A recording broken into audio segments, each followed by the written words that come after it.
Not many people know this, but this song started in 1788 in the convict settlement in Sydney Cove.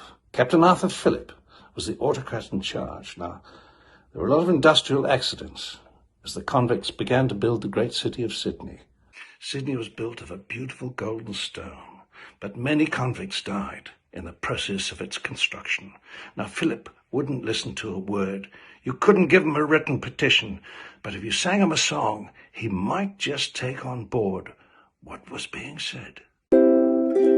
Wise men say only fools rush in,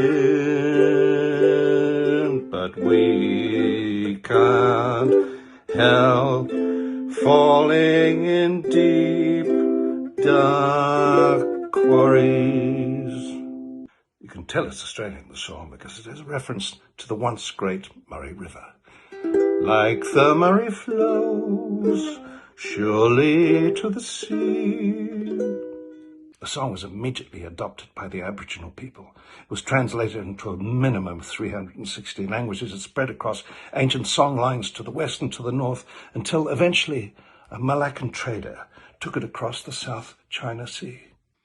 Sadly, the trader was waylaid and murdered by Barbary pirates, and the song was set adrift and landed on a beach in Sulawesi and lay under a coconut tree for 150 years until the Second World War.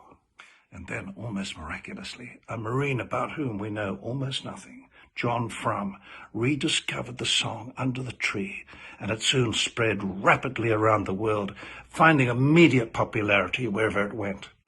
In the now almost forgotten country of East Korea, the dictator of the time, Kim Chi-bung, used to make all his people march and sing to this very song every morning. And it went something like this: for we can't help falling in step with you. It was in Korean, obviously. It sounded a little different.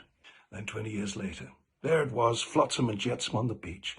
Elvis Presley came out of the surf with his board under his arm and saw the song on the sand. And here's the genius of Presley.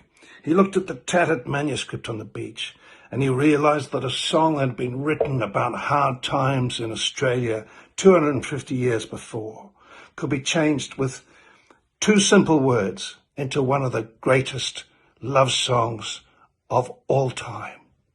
The rest, they say, is history. 'Cause I can't help falling in love with you. No, 'cause I can't help falling in love with you. Okay, so that was largely fiction.